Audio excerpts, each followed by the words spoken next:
waaw salaamaaleykum man la Abdoulaye Ndiaye Ngalgou candidat à la mairie de Tivaouane jiite la liste la coalition And Defar Tivaouane. tey ñu gis ñu commencé lu jëm ci campagne électorale bu 23 janvier 2022 nga commencé ko ak caravane est-ce que mën nañu xam lan moo tax nga débuté noonu. waaw jërëjëf Xaasim bon li tax ñuy démarrer campagne bi ak caravane parce que ñun tey li ñu décidé man ak waa directoire bi nga xam ne tey ñoom ñoo gérer la coalition And Defar Tivaouane dañu toog waxtaan ni daal li ñu jàpp li moo gën mooy ñu def ouverture bi ak benn caravane sillonner les rues de Tivaouane waxtaan ak population bi wax population bi fi ñu fekk ak fi ñu ko bëgg a yóbbu donc loolu moo waral tey ñu commencé campagne bi ak caravane bi. mais li ngeen dund am ngeen ko gëm. waaw li ñu si bëggoon moom macha allah dafa dépassé sax li ñu doon xalaat ndax yàlla def na population yi génn nañ ñii ñëw tey ànd ak ñun nañ jàpp ni waa Tivaouane dong la donc amul kenn koo xam ni rax nañu si ku dëkkul Tivaouane. Abdoulaye, qu'est-ce qui vous a poussé à nga nekk candidat pour la mairie de Tivaouane? waaw li ñu poussé ñu nekk candidat moi je pense que loolu leer na parce que yàlla def na depuis 2017 lañu dugg si politique bon gis Tivaouane ni muy doxee ñu jàpp ni li fi nekk am nañ lu ko gën loolu moo waral ñu jóg taxaw di laaj dëkk bi pour au moins changement bi nga xam ne moom la nit ñi di xaar depuis très longtemps et je pense que ñun ñëpp fii doomu Tivaouane dégg ngeen ci kilifa yi ñëpp dégg ni Tivaouane gëj na am chance su maire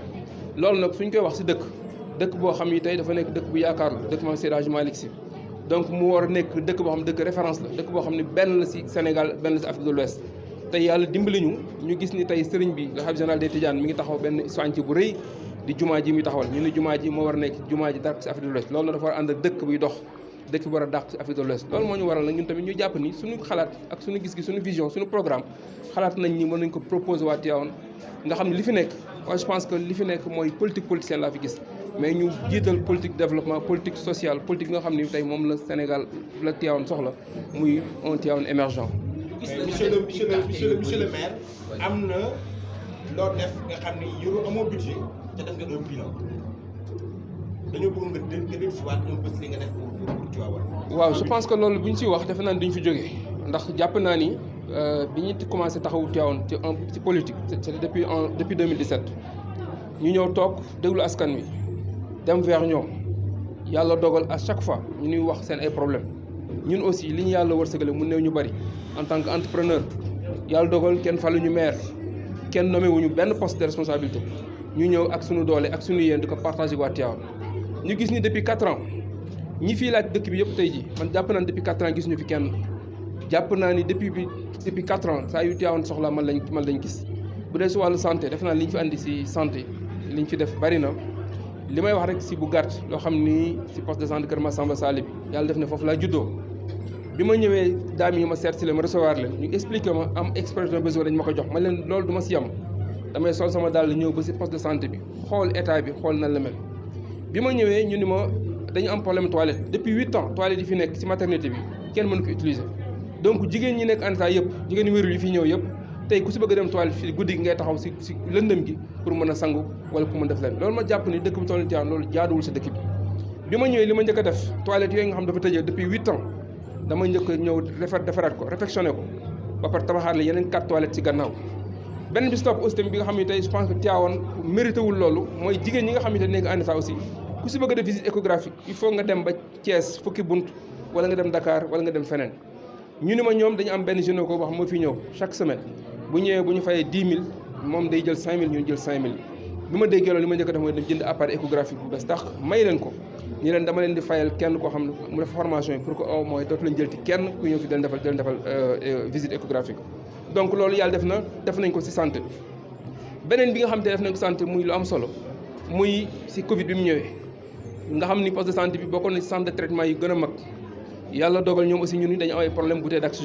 d'oxygène defe naa ni benn bouteille d'oxygène la ñu amoon benn jour li triste dafa am benn malade boo xam ne dañu demoon Thiès pour changer seen bouteille d'oxygène bi ñu toll ba lam-lam ñu woo ambulance bi ñun mi ngi toll lam-lam malheureusement avant muy egg si fekk na kooku ñàkk bakkanam bi ma déggee loolu ñu dafa am benn expression de besoin ni ma dañu soxla bouteille d'oxygène soxla ay tensiomètre soxla ay manomètre lu nekk ñu limal ma si benn lañ soxla li ñu ma limal yëpp nag yàlla dimbali na ma benn bu nekk may naa leen si 10 donc bouteille d'oxygène yi aussi ma may leen si 10 bouteilles d'oxygène chargé ko 3 yi ma chargé ko jox leen leneen lii ni leen na ngeen ko utiliser pour dimbali malade yi donc je pense que yooyu c'est des points yoo xam ne yu sensible la yoo xam ne Tivaouane vraiment soxla na taxawaay boobu. Et moi la question que je me pose mooy depuis boobu ba léegi si question yooyu ñu nekk di ko taxal ci dëkk bi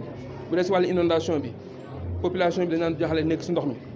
ñu gis ni kër xaali ñu gis ni kuli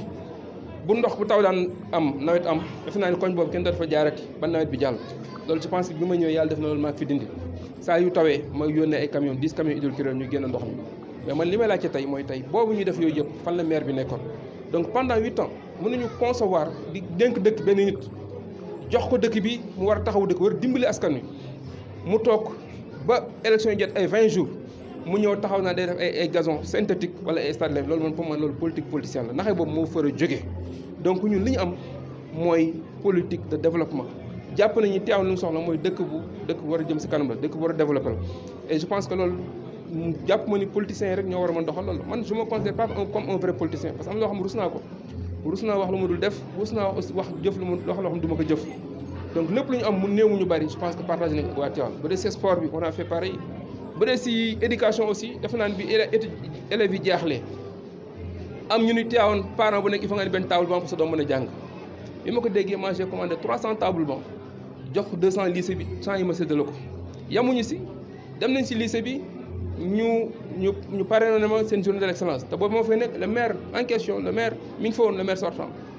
bi mu ñëwee comme discours toujours rek fii laa jàngee diplôme bi laa am lii laa jël si kii loolu Tivaouane soxlawul loolu Tivaouane li ñuy soxla mooy nit koo xam ne da nga amal njëriñu askan wi nit koo xam ne mën nga yëmale Tivaouane sa kanam man bi ma ñëwee si lycée dama ne la malheureusement jàngeewu ma fi mais su ma fi jàngewoon dama leen may avion mais comme jàngeewu ma fi tey naa leen may bus climatisé te yàlla def na bus boobu jox naa leen ko donc loolu moi je pense que loolu population bi soxla mais parce que fii ku nekk rek am nga CV boo xam mën nga ko wax am nga jaar-jaar boo xam mën nga ko wax li Tivaouane soxla mooy vraiment ñu xool lan mooy doxal dëkk bi lan mooy jëmal dëkk bi kanam ñu dox si. ci liy jëmale dëkk bi kanam lépp xam nañu tey Tivaouane li ñu gën a soxla mooy emploi ak li fi nekk si ressources économiques ñu mën ko propulser ba mu jëriñ dëkk bi te en terme de création d'emploi Abdoulaye Ndiaye Ngalgua am defar ñu leen joxee dëkk bi lan lañ ci mën a. bon wax naa léegi sama programme parce que tey dama ne man li ma bëgg si dëkk bi mooy Tivaouane dama soxla un changement si dëkk bi parce que pour changement am il faut une rupture par rapport à la gestion de cette cité tant que rupture amul dëkk bi mënut a développer parce que li ma gëm mooy ñun dañuy tàmm benn affaire da ngay gis nit ku jël ndox paan ndox jékki-jékki tuur si mbedd mi ni mbeddum buur la loolu doxalu dëkk da ngay gis état investir des millions et des milliards investir ko si ay poto lampe si ay si électricité bi si yu bëri bëri nga gis benn oto ñëw fële mbëkk poto lampe bi dem yoonam dara du si fekk man nag nee naa bis ma yàlla joxe dëgg am na yoo xam ne man damay changer mentalité nit ñi mënuma concevoir ñu defar pare nit ñoo romb mbëkk dem dalu si fekk dama jàpp ni bu ñu nee premier magistrat de la ville kooku moo war a saytu li nga xam ne lu dëkk bi soxla li mu defar ak li nga xam ne jotu ko def mais li ñu defar dañu nangu kenn ko yàqal rupture bi ma wax ni mooy bu ñu gisee tey ni marché yu tëddee ñu jël juuti di ko jox carnet fu mu dem di fayee ko ay jiuti nga jàpp ni man jàpp na li gën mooy dem si marché bi nga recensé ñaata cantine moo fa nekk cantine bu nekk nga signé ak ñoom nga ni leen chaque fin de mois chaque période de chaque mois dama bëgg ngeen verser trésor lii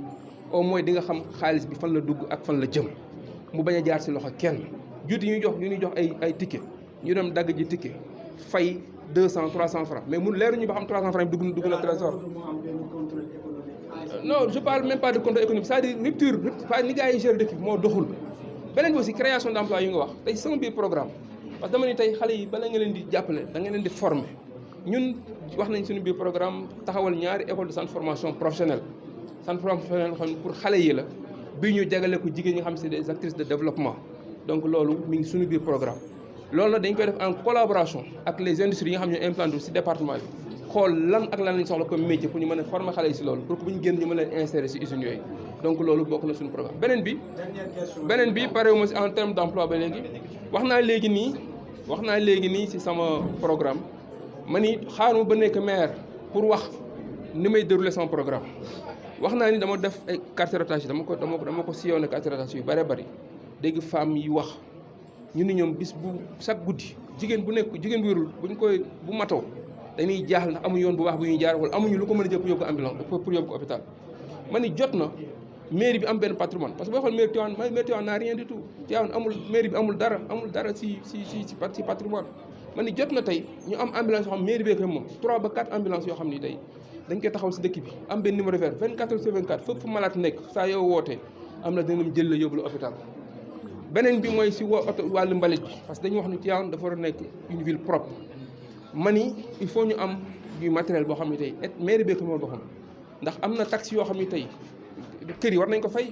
muy tomb bi mais kenn fayu ko parce que mairie li mu war a def ko parce que jëliwul mbalit mi tey jot na ñun tamit ñu amal suñu bopp patrimoine boo xam ne tey am oto mbalit yoo xam ne tey bu suba jotee gars yi dañuy génn mbalit seen buntu kër ñu jël mbalit ñu yóbbu ko loolu c'est des taxes yoo xam ne tey mairie war na ko war a mën a dugal si biir keesam. beneen bi wax naa aussi tamit corbillard tey da ngay gis tey ku yàlla def yàlla na yéex pour nit ku mbokkam gaañu pour mu am lu ko yóbbu sax Touba wala mu yóbbu ko feneen problème la donc tey yàlla dimbali nañ ñun suñu mën-mën fexe nañ ba am ñaari corbillard yoo xam ne dañ ko andi si biir campagne bi jébbal ko waa Tivaouane dinañ fexe ba andi ñetti oto mbalit yoo xam ni am nañ ko jébbal ko waa Tivaouane dinañ andi aussi ñetti ambulance yoo xam ne jël nañ ko si jébbal ko waa Tivaouane loolu bokk na si création d'emploi ndax loolu ay nit ñoo koy dawal ay xale ñoo koy dawal donc pour au moins mën si jàppale nii beneen bi mooy marché yi ni mu bindoo ak ni mu tëddee jot nañu réorganiser waat marché yi da ngay bëgg a jaar si marché bi tey pour nga jaar si ton problème parce que ñëpp ñu ngi laal si mbedd bi ñëpp ngi laal fi man damay privilégié tuma su ma yàlla joxee dëkk bi ñu am ay table si mbedd yi am na mobilier urbain boo xam ne am nañu un programme avec des partenaires yoo xam ne nañ proposer nit ñi commerçants yi des mobilier urbain boo xam ne tey dina permettre commerçants yi au moins garder seen marché en toute sécurité donc loolu bokk na aussi tamit suñu programme. ñu gis ni pré campagne bi yëpp daanaka def nga les quartiers de Tivaouane déglu Tivaouanois yi pour yow lan moo gën a fës ci discours Tivaouanois yi Tivaouanois yi lan lañ la jàmmat ci gestion municipale bi nga xamante ni moo ñeel la commune de Tivaouane. mais li ñu wax bari na parce que tey foo wax ji yëpp benn la parce que ñun ñëpp def nañ constat bi mooy dëkk bi doxul dëkk bi demul. li dëkk bi soxla parce que toog nañ tey kilifa yi. waaw non mais si parce que li dëkk bi soxla dafa naan ñëpp xam nañ ko parce que dëkk bi li mu soxla mooy changement la soxla Tivaouane li mu manqué dafa bëri Tivaouane dafa soxla ay infrastructures sportives ay infrastructures yu bees que muy nekk si sport que mu nekk si éducation que mu nekk si leneen tey dama man en tant que personne normale rek man école yi ma réfectionné fii si Tivaouane bëri na tey maa ngi dégg sa débat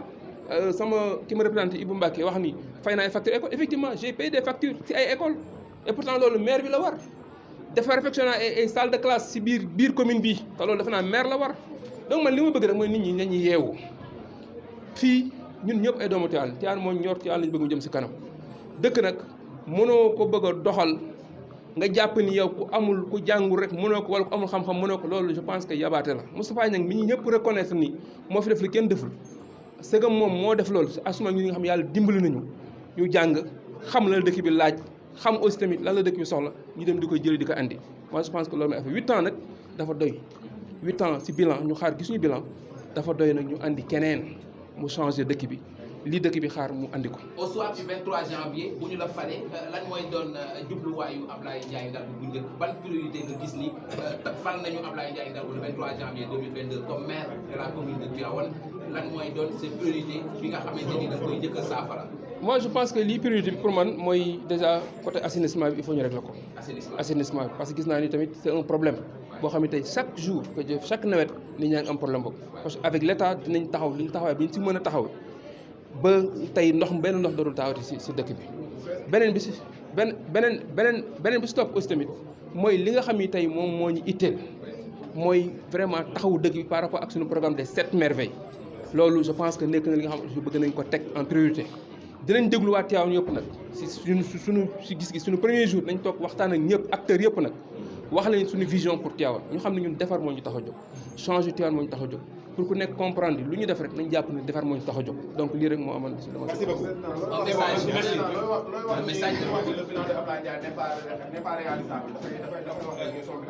waaw mais loolu je pense que ñi koy wax peut-être dañu ñàkk vision rek quoi moo tax ñu koy wax. li ma wax le projet que j'ai proposé les 7 merveilles waxuma la c'est réalisable mais dafa réalisable boole si parce que tey jii yàlla def na les 7 merveilles man su ma nee dinaa taxawal stade bu bees su ma nee dinaa taxawal marché bu bees su ma nee dinaa taxawal cœur de ville su ma nee dinaa taxawal les 4 portes d'entrée su ma nee dinaa defal la nouvelle corniche su ma nee aussi dinaa réfectionner waat zawiya yi loolu bi ma koy wax dama ñu ànd ak ay techniciens et architectes ànd ak ñoom fii ñëw Tivaouane fay leen xaalis ñu defal ma proposition ñu defal ma étude tegal ma donc loolu su ma ko dul woon def defe naa li ma si ñàkk si ay millions du ma ko si def donc nañ jàpp ni du ma wax pour le moment